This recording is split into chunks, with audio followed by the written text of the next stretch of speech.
Today, we are going to be doing calendars, and basically what we're going to do is show everybody kind of the in and outs of calendars. So what we're going to do is just kind of cover calendars in general, go over each types and when you want to use them, and still tell you which ones we prefer versus other ones that we don't. Whenever you're going in and you're putting in an account for yourself, one thing that happens to be one of the biggest challenges that people have is adding themselves to an account so they can take advantage of their calendar. So if I come in here, let's make believe I'm in here as a person. So if I go into my profile, if I don't see that my profile in here, that means that I am not in here as an individual. So 9 times out of 10, when that situation happens, you got to switch to agency view. In agency view, you got to go to settings, and inside of settings, you got to go to team. So as long as it goes to team any minute now, there you go. And we go to teams. Inside of teams, you're going to go in and you're going to look yourself up. And then whatever account that you're using as your main account, you're going to hit that little pen mark. And then under roles and permissions, if you're going to be using the account that you're planning on putting yourself as a calendar in, make sure you're coming in here and putting yourself into whatever calendar you want your calendar to show up on. All right. So that's first and foremost. Now, with that being said, because honestly, believe it or not, people have the biggest times and the hardest times with that. When they're in their account or you're in their account, the most important thing that you got to realize, especially when it comes to integrating both Microsoft Teams, their Apple or their Google Workspace, is you got to make sure that they're logged in as the user or that you have full access to their Google or their Microsoft or whatever it is. Now, the only problem with that is that sometimes you'll need two-factor authentication, so it becomes a big pain in the butt. So honestly, when we onboard individuals, the first thing we do is onboard their calendar because they will have to do it from their side, and it's always the smarter way to do. So when you now go in, there's a couple of different ways that you can do it, but the most important thing is that you can do it one of two ways. You can either go into the My Profile section and add a member there, or two, you can go into the integration sessions and add the integration. So let's just kind of go over both, and one does lead into the other. So I come in here, I want to add a calendar. That's my calendar in here so I can start booking appointments and it can start showing up on my particular calendars. So what I'm going to do is I'm going to go to settings. Inside of settings, like I said, you will only see my profile if you are in the account. If you're not in the account, then my recommendation is doing that first agency step that I mentioned, especially if you're the one setting it up for yourself. If you're setting up for the clients, I would actually let the clients share the screen, have them log into the tool, make sure that they're under their profile, and then start the login process to the calendars and everything else. It's just so much easier that way. So when you go from there, you're going to go all the way down. And when you go all the way down in here, you are in the My Business profile. We're going to go to My Profile. So sorry about that. So My Profile area, you click on this, and then you start scrolling all the way down. Notice that I have no calendars in here yet. I haven't really set up anything of that sort now.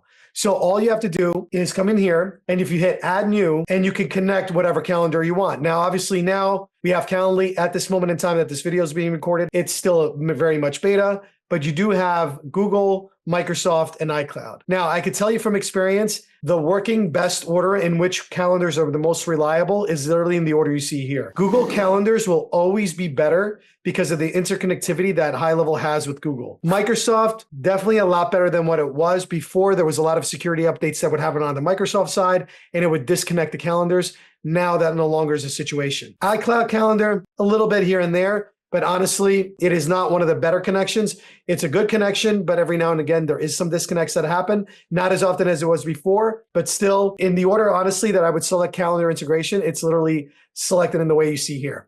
And then Calendly, again, as long as you understand that it's very much beta and it's still happening. The other thing you're going to notice is on the bottom, there's Zoom and there's now Microsoft Teams. Now, Zoom accounts, a common area that we see quite a bit is that if people have multiple accounts, what will happen is they will try to connect their Zoom here and then integrate to another GoHighLevel account. You can only connect one Zoom account per GoHighLevel sub account. So why that's important is that when you're doing this, you got to remember that if you already connected and you try to connect another Zoom account, what will happen is it won't allow you to do it. I'm actually going to do it here, and I'm going to show you a little shortcut that you can do in order to still use Zoom, but do it where it's not auto-creating the appointments, because that's what you'll need in order for this to work right here. And if you don't have Zoom or Microsoft Teams and you want to use Google Meet all you have to do is connect your Google Calendar and Google Meet will automatically connect. So first thing I'm going to do is I'm going to hit connect. You're going to notice that the second I hit the connect button, it's going to take me to the integration screen, which the integration screen is also found in settings, but a little down more. Now, you won't have to do this for Microsoft. You will have to do this for Google. Hey, we want to interrupt this video for a quick little minute to just let you know that I hope you're enjoying this video. We want to thank you for being here, but more importantly, we are hoping that this content helps you do whatever you're trying to do inside of HighLevel. We also want to let you know that you have options to get additional help. We offer a $197 a month VIP coaching program that includes 4 days of office hours, first come, first serve with Andy or myself, where we go in and we answer any of your questions that you might have live with the group setting for other people that are also working in HighLevel. We also have a VIP group where we answer questions directly one-on-one with anybody posting in that group to give you the absolute best support. It also comes with a bunch of other features, including our funnel brick system, our little mini course, and more importantly, a couple guides that'll help you through this, and also including our SOP library that we use for pretty much everything inside of our agency. So thank you for this quick little minute, but more importantly, go back to the video, get whatever you need, and if you have any questions that we can answer inside the video, just drop a comment on the video and we'll make sure to answer whenever we get a chance. And now back to the show. Now, when you come in here, you're going to hit sign in with Google. It's going to make you sign in, whatever account you're planning on putting here. And the second you do, you get to continue, allow for everything. Let that load a little bit, okay? This is if you have a physical location. Some of you might, I don't hear, so that's perfectly fine. I'm just gonna X out of it. And there you go. Here it is. At this moment in time, while you're here in the integration, if you want to connect any particular account as far as analytics or even your ad account, you want to go ahead and do that because that will be connected to the main account. Again, if the customer has this is why you want to have the customer do it because they'll have access to all their properties and stuff. And it's always better that they do it here. If they do have a physical connection, you would connect it here just in case you didn't do it the first time that this asked. Now that this is done, the second biggest step that people miss is that they do not come in here and sync their calendars. 9 times out of 10, you're going to notice that when you come back in here into the My Profile area and you go over to the link calendars, you're going to notice that this is yellow. When this is yellow, what that means is the appointments you make in here are not going to sync to your calendar. So the next step you always have to do is hit add, go to the business and make sure you're selecting the same email that you see here. And then you're going to hit save. While that's processing and you want to edit some conflicts and you have other calendars that are connecting to here that you want people to check against, maybe I want to check against birthdays, maybe I want to check against a different type of calendar, I can go ahead and do that. Notice that I can't click on anything while this is processing. And it does take a minute to processing. A common question that we get is, Nuno, why can't I see the other calendars that are on my business? If that's the case and you can't see the other calendars, like for instance, I have a lot of calendars that are coming into here. The way to have other calendars show up in here so you can check into conflicts is not through here, but instead it's through the Google Calendar itself. When you go to the Google Calendar and you go to settings on the top and you hit settings on here, if you go to the bottom left and you see add a calendar and you hit subscribe to a calendar, you would put the calendar that you would want to show up and you would subscribe to it. When you subscribe to it, the person or the calendar you're subscribing to, whoever the owner is going to get a request. On that request, they can share what they want to share with you. And if they share the calendar, then you'll be able to see it in the conflicts. A lot of people don't know that. A lot of people thinking that once you create a calendar that everything automatically connects and communicates with it. So for instance, even if I wanted to communicate with a personal calendar in here or my wife's, I would put in my wife's address or my address, right? On one of my Google calendars, even my personal ones. And if I wanted that calendar connected, see, it asks for a request. I hit request access. And then when the other person gets the request, they have to basically allow me to see the calendar. Once I could see the calendar, and then I want to, and this is out of processing, and I want to check for other conflicts and other calendars, that's how you want to do it. A little bit similar inside of Microsoft Teams also. You would go into the settings area, you would share the calendars you would want to see, and the same thing would work with Microsoft Teams. Now, for adding video conferencing, remember I told you, I'm already using Zoom on one of my main accounts. If I come in here and I try to add Zoom, I'm going to get an error message, and it's going to say, as soon as I go through this, allow, hit allow again, you're going to see an error come in that the Zoom account already exists. A lot of people start panicking. They'll go, oh my God, what do I do? I need my Zoom, yada, yada, yada. It's not a big deal. What you do then is you go to your Zoom account, all right, wherever it is, you go to your account right there, log in, do whatever you need to do. I have like 17,000 of them, so bear with me while I find mine. All right, when you sign in, first thing you're gonna wanna do is go to your profile, and if you scroll down, you notice your personal meeting ID. All you gotta do is hit that eyeball. You would copy, once you hit the eyeball, you would copy this whole thing, and I'm gonna show you exactly where to put it, all right? You can't connect Zoom like we mentioned before, but what you can do is under user availability, go right down here you're going to go to custom where you see here, and then I drop my meeting ID right in here. Like that, every time I use that custom feature inside the calendar while I'm building it, this will automatically populate. The second thing that's super important is making sure that in this area, you are setting your time zone. Because what happens is, let's believe you're working for a company or your customer is in a separate time zone and maybe they have workers in each of their different time zones. What's going to happen is the calendar and their availability is going to be based on their time zone. And what's going to happen is you're going to have issues with people like not being available certain hours a day because they're on different time zones. So just be very careful in making sure that this is set not only here, but also for the account, which is on the business profile right up here. So I connected my calendar. Obviously, by video conferencing, I'm choosing to do that. Notice that this is still processing, so I can't go in and I can't add in the conflicts because I can't add any right now. And then you also notice that here you have your default one-way sync and two-way sync. If you haven't heard me say this time and time again, do not do two-way sync. Reason being is if you book, let's say with a doctor or a dentist, that doctor or dentist calendar invite will go into the system and they will start getting automatic calendar reminders for your event because they're now being added as a contact inside the system. One-way sync is all you really honestly need, and the calendar will automatically sync as customers will book appointments or break appointments. Every now and again, the only thing that sometimes will break is if you had a long-standing appointment that's been on your calendar for, let's say, a year or 2 years, and sometimes what will happen is it will like basically disappear or sometimes not be synced correctly. And 9 times out of 10, all you have to do is just resync the calendar again, and it happens. But now they have a refresh, so you can hit the refresh and technically it will refresh the connection. If not, you can always disconnect it and connect it again. Now that this thing is processed, I can come into the edit side and now I can click on anything that I want to check against conflicts for. All right. And then you can just make it very easy. And that takes care of these settings right here. And then here is if you want to make it like private events on any synced events, which means is make believe I did have that dentist appointment inside my calendar and I don't want anybody to know that I'm going to the dentist. I can put hide event details. So anything that's coming from other calendars, it will say private on there for anybody but me. So just understand that that's why they added that here. Now, custom, again, if you had Zoom connected, this will be Zoom. If you had Google Meet and no other things connected, this will automatically connect. If you wanted people to go to an address, you would put your address there. If you want people to basically get a phone call from you or go on a phone call, it would go here. Then you have your available hours, Monday through Friday, and 12 to 12 a.m. Now, the reason I leave my availability sometimes like this is because I control the calendar availability. And anything that I block on my Google Calendar, this thing will block automatically.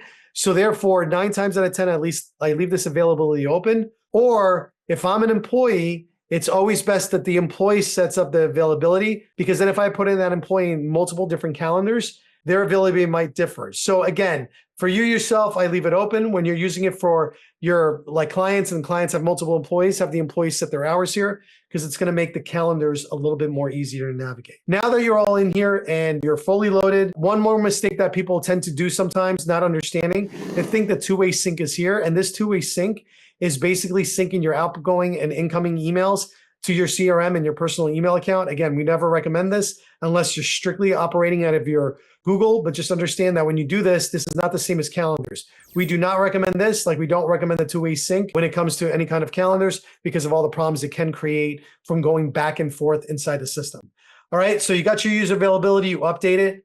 Now let's get into the actual calendar piece of it. And I know I spent a lot of time on that, but believe it or not, that's where most of the mistakes happen when people do that. So if I'm gonna go to the back button and we go here into calendars, a couple of things before we even go to building a calendars that I want to make sure people understand that happen here. First and foremost, as you can see, it's bringing in all of the different times and dates of my appointments that I've had so far. And the thing that I want you to understand is if there are other calendar appointments that are active in here, I can select them and I can see them all and they'll be designated by different, calendars or whatever it is. And because I'm viewing my own calendar and I have privacy on, it does say it, but it's my calendar, so it's not going to make it private for me. The other thing that I want to make sure you understand is that on the right-hand side, right where I am here, you're going to notice that I can also see what's going on in other people's calendars. So if I have other calendars in here, like this one in here, and I had booked appointments, I can see just what's on that booked appointment. And then I can tell if that booked appointment's been here and so forth and so on. But at any point in time, see all the different calendars, search for calendars, do anything you need to do here. The other thing I want you to notice is how the display works. You can go by day, you can go by week, you can go by month, You can also do by appointment and by blocked slot, which means just the blocked slots will show or the appointments per se would show. The other thing that I want you to notice is you have the new button. In the new button, you can come in here and you basically can book on a specific calendar. So if you come in here and I want to book on this particular calendar, I can do a test appointment right there. I could do as the calendar default, or I can make it go to one individual member. I could search for a specific contact in here because I'll need to have the contact in here, or I'm adding the contact at the moment in time if I'm doing this manually like I'm planning on doing it right now, right? So I'm going to click on the contact. This is the person that I'm making the appointment with. And I can make it where it's a specific time or the calendar default that only allows me to operate based on the availability of the calendar. So sometimes people get a little confused with that, but that's what calendar default means versus specific time. You might have, let's say 11 o'clock blocked on there, but if you want to push it for this particular appointment, you can come in here custom, and then that fires right then and there.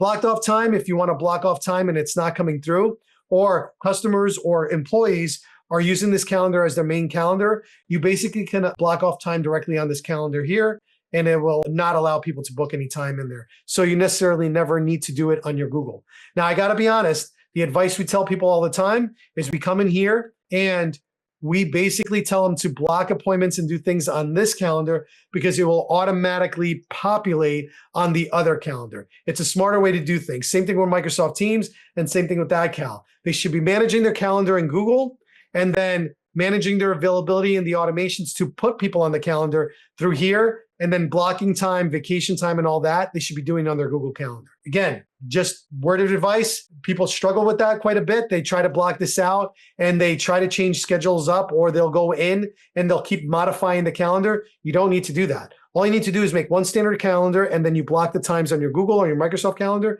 and it automatically does it. The other thing is people don't understand is that you manage appointments directly in here. Now, let me go to an active account, right? If we go to an active account and I go to the calendar area in here, I think I have some calendar appointments in here. I kind of want to show you the way a true calendar looks. So you can come in here and you can see this appointment's there. Notice that it's been rescheduled to a particular time. I can see what it's been rescheduled to. I can also see that the appointment status is confirmed. If I wanted to come in here and I wanted to update the status, I do it in here. If I do it in here, it changes the status of the call. So if you're running automations, the automations will fire on appointment status. This is how you do it on appointment status. You can also see how many people canceled. You can also see all your appointments all together.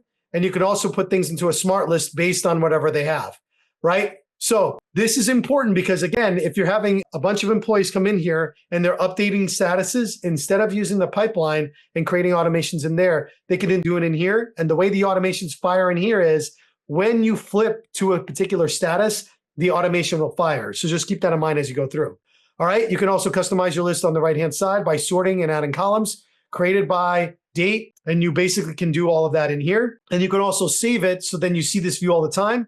Create smart lists based on the appointments that you have. So you can create a smart list by user. You can create a smart list by the appointment type or the calendar type. So you can sort all this out to make it super easy for you. And again, you can always make a new appointment also in here, however you want to do it. But just understand this is a pretty powerful area that everybody tends to ignore. And also know that there's three little right-hand side here where you view the consent to whether or not you can text them, to view the details of the appointment if they left any notes, reschedule or edit things as you see fit. So again, pretty powerful area but that everybody tends to ignore, but just understand that it does exist there and it's pretty important.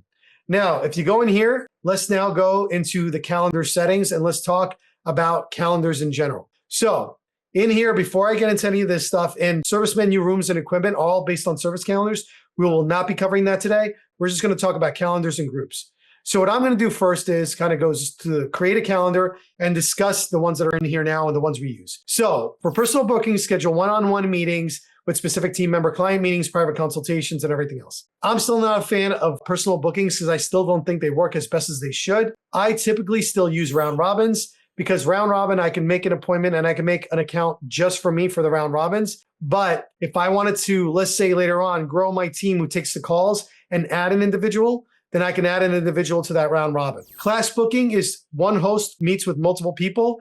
This is great for live summits, webinars, group chaining, any kind of online classes that are date-based, because not only do you keep track of the people that are going, it does send reminders if you have like a reminder sequence, and it makes the classes a little bit better in the way that you do it.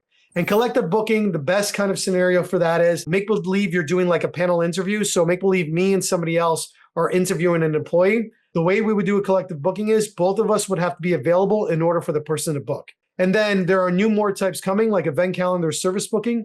The event calendar is for physical events with no host association, meaning it's not tied to a host, whereas in class booking, it is tied to a host. This is great for some of the things, but honestly, I still use class booking because I want to tie to one individual calendar. And if not, the event calendar is the way to go. And service booking, like I mentioned before, this is all going to be the service-based calendars, but just know that they exist. So that's kind of the calendars. We'll go through building some of these out and understanding how they work. And the other thing that I want to make sure you understand is groups. Now, groups are important because with the group, you basically can have where a person has multiple calendars. So for instance, if I have a group and there's 5 calendars in that group, if I come in here and I do copy the scheduling link, all right, and I come in here and I paste this link, this is the view that it gives me. It gives me the view of having multiple calendars that people can book on.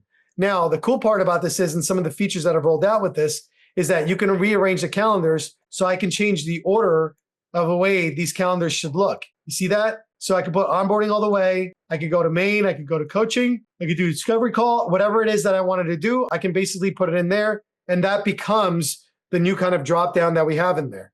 Now, on top of that, understand that you can create as many groups as you want. Groups will become a little bit more important. Well, they're a little bit more important for people that have like multiple different calendars. Like you might have a discovery call, you might have a 30-minute coaching call, you might have an hour coaching call, you might have a 2-hour coaching call. And now with the ability of collecting payments on the calendars, that becomes pretty fruitful because then people can select the calendar that they want, they can immediately pay, and now you have another income stream for like coaching and consulting and so forth. Now, with that being said, creating a group is very easy. You create a group, you give it a group name. So this could be Nuno's coaching calendar, Nuno's coaching, and I don't even need to put calendar. I can just put Nuno's coaching and then give it a very nice description. For now, we're just going to copy and paste. Neo is the group that you want. The class that doesn't really work as I think it should. And then here it'd be coaching or Nuno, right? I spelled it purposely wrong because I want the little URL for it. And now that I have it here, I can add calendars to it. Here's my coaching group. All right. If I want to add a calendar, I don't do it here. I do it from the calendar section. So now that this calendar is created and I already have some pre-made calendars, I can come in here and move this calendar into the coaching calendar.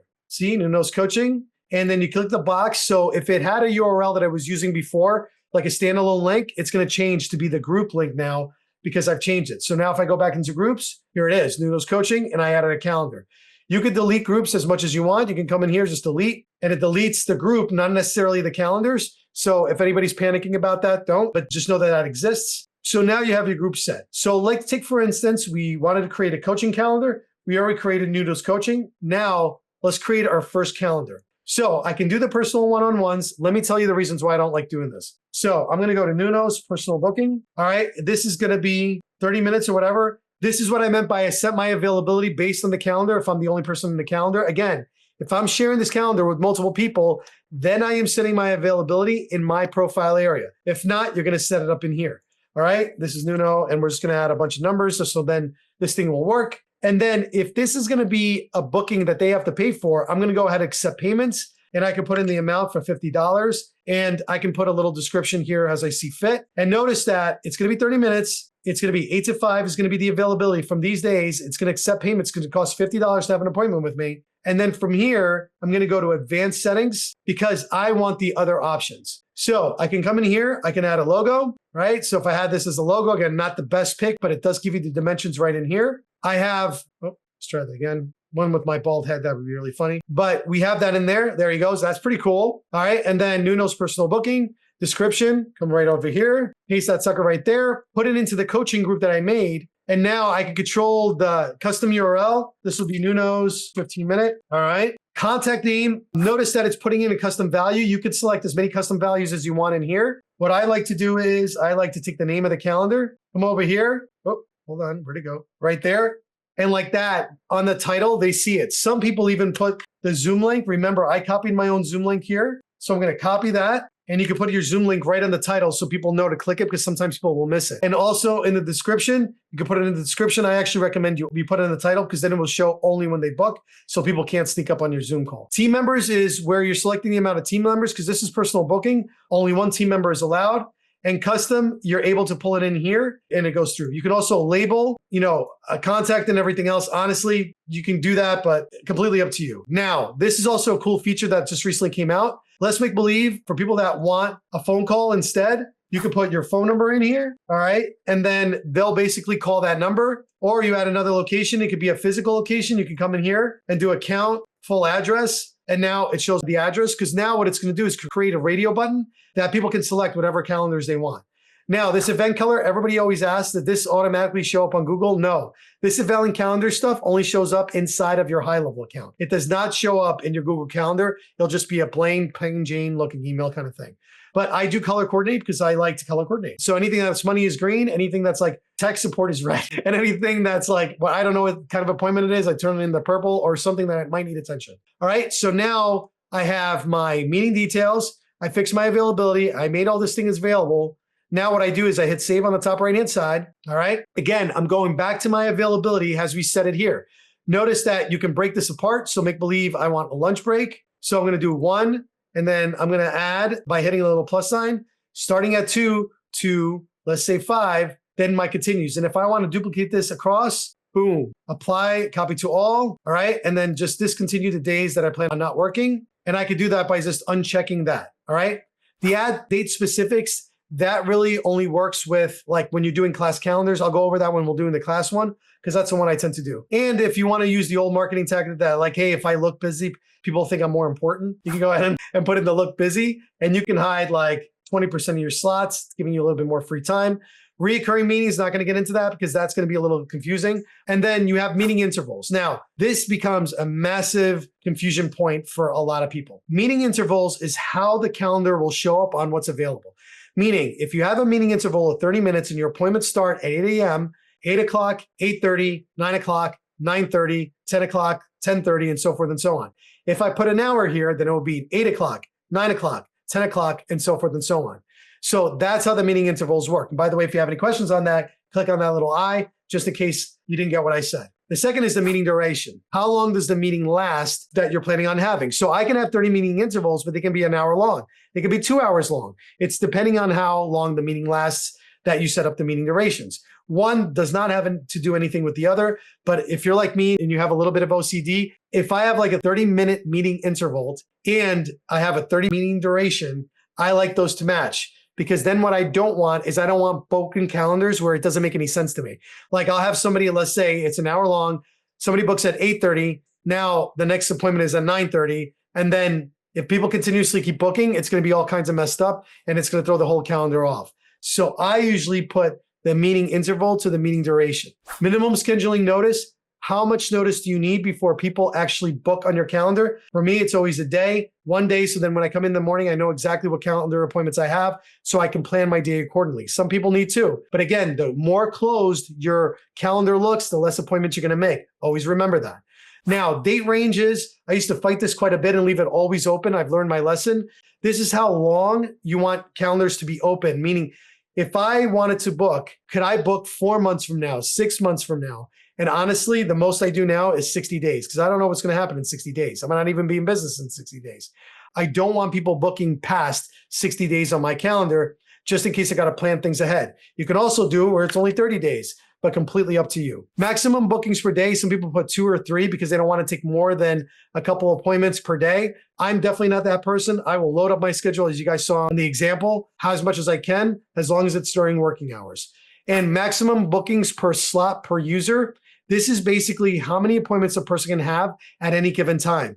Now, unless you're superhuman and you can be in 2 places at once, this is usually going to be 1. The only time I've seen this where it's different is in chiropractic offices, where chiropractors will load rooms up on purpose. So if they have 6 rooms, they will actually try to load up 6 appointments during that time slot because that's how they want to operate. They want to go from room to room to room to room to room. So that's literally the only time I've ever seen that used differently. Now, pre and post. So pre and post is, and this is only when you have an appointment. So if you had an appointment, let's say at 8 o'clock, and you have 30-minute intervals, right? 30-minute meetings, and you set a buffer for 15 minutes before and after, you are adding basically another 30 minutes to your appointment. So on the next appointment won't be able to book after 15 minutes. So they'll only be able to book in the next 30-minute slot. And then if you have a post buffer, it adds 15 minutes and the next person won't be able to book until the next 30-minute slot. So just be very careful how you play with the pre and post timers, because what happens with that is you just tend to block yourself out more so than you probably want. So just be very careful how you do that. All right. So pretty simple. Then we hit save and continue. Forms and payments, like I mentioned, really cool now that you can take forms and payments. The other cool feature is you're able to put the form before the date selector. So make believe I wanted people to fill out a form even before they booked an appointment to check for quality and everything else. Now, got to be honest, I've actually found that letting them book the appointment first before they fill out a form actually has a little bit better conversion, especially if your form is a little bit like wordy and it has a bunch of questions. That is something that you probably just want to be a little cautious of. Pre-populated fields, this is for sticky context. This only works if they were somewhere before on your pages that you collected information, and that will work. Sometimes because of cookie and caching issues, it doesn't always work well. So we usually leave that off.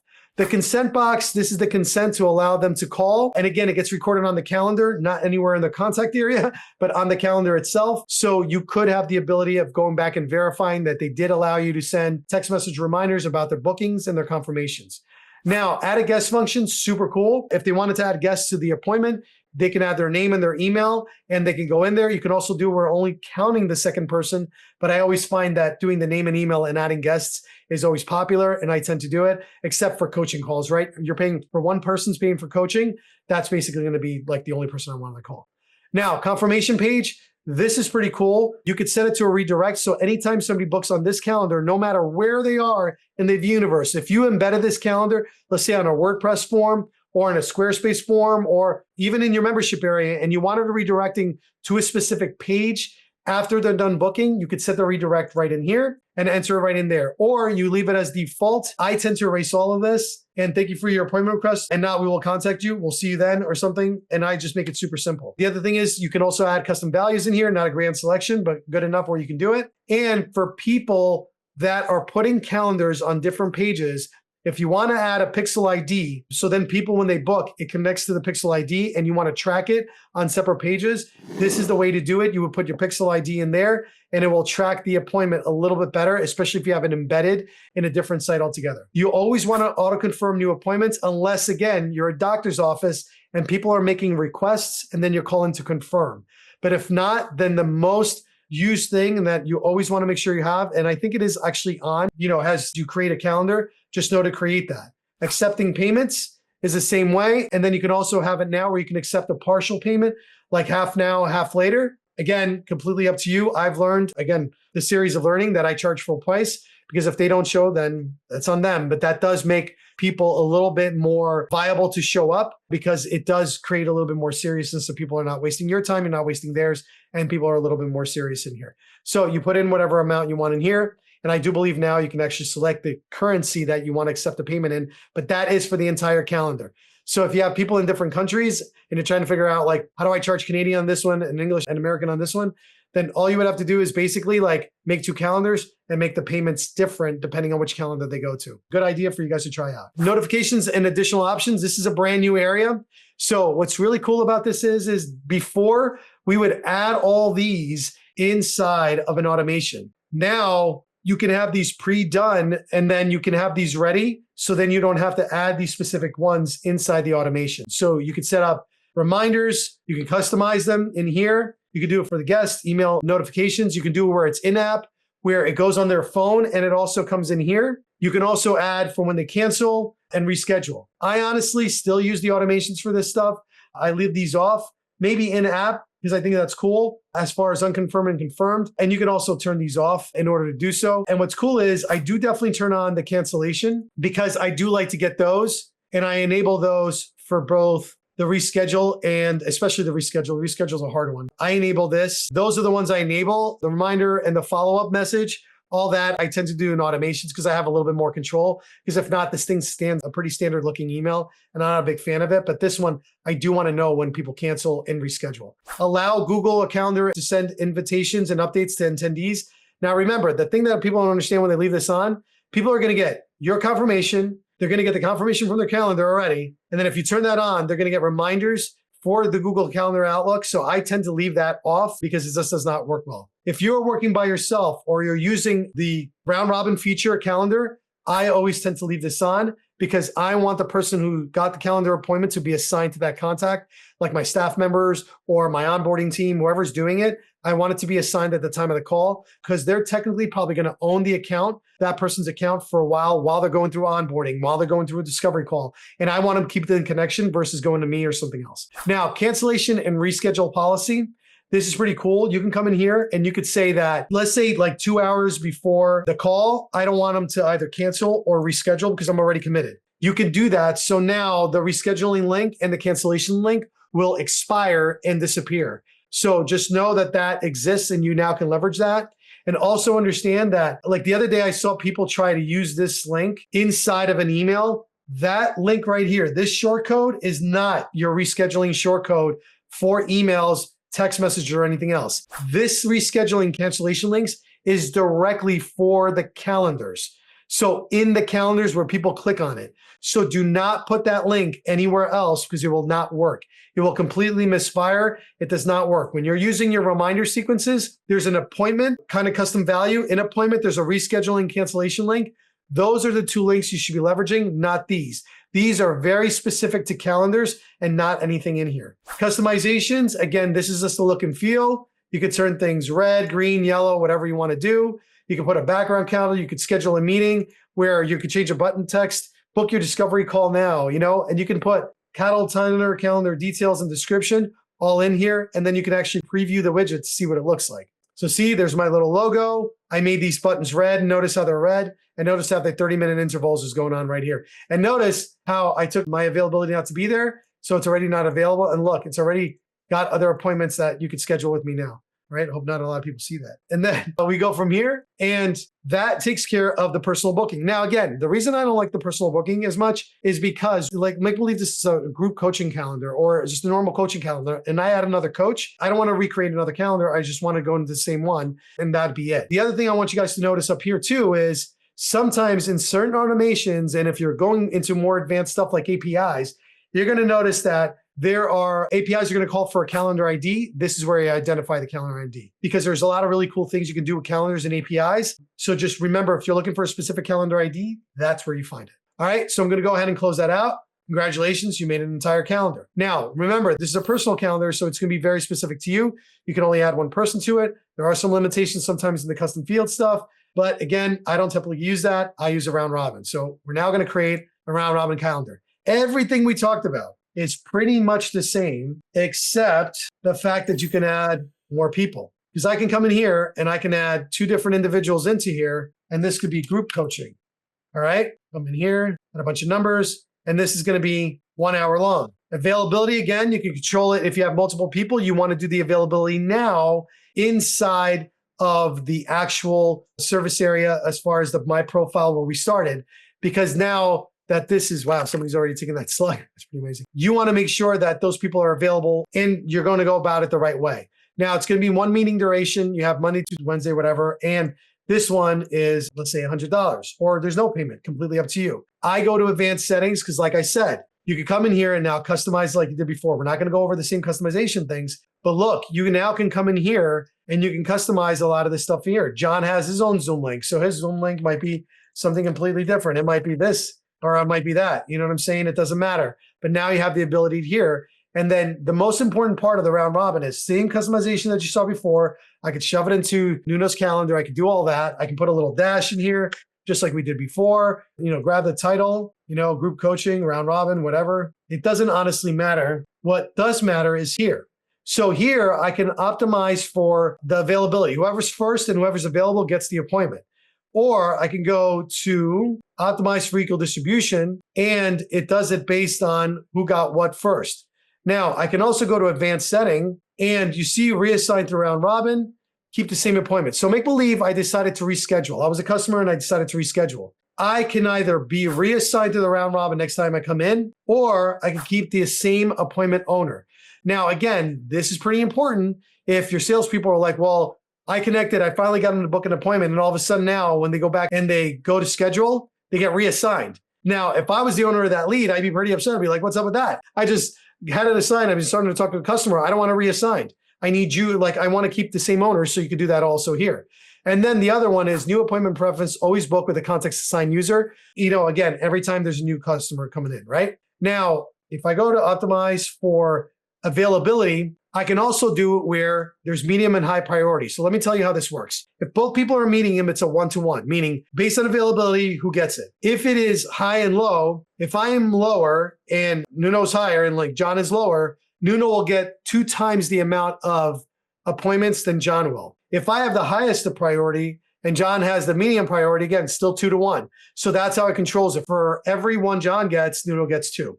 So it's kind of that same theory and logic that go in there. All right. Availability works the same. Nothing really here that's different. Forms and payments, same thing, works the same. Notifications and additional options look the same. Again, customizations look the same. The only difference is that you're adding multiple people, or you could just leave it as one. If you just come in here in the meeting details and you knock out one person, it rounds to you, which means it just goes off your regular calendar and there's no other thing that you need to worry about. Now, these are the 2 main calendars I'm going to go over today because those happen to be the 2 that are the most important. But just understand that we're going to go over the other calendars in another video. But I wanted to give you like kind of a brief glimpse of like what's changed a little bit. Obviously the screen, some of the advanced settings that you saw. And again, how now you have these kind of enhanced features that you can do with the calendars to make it a little bit easier for you.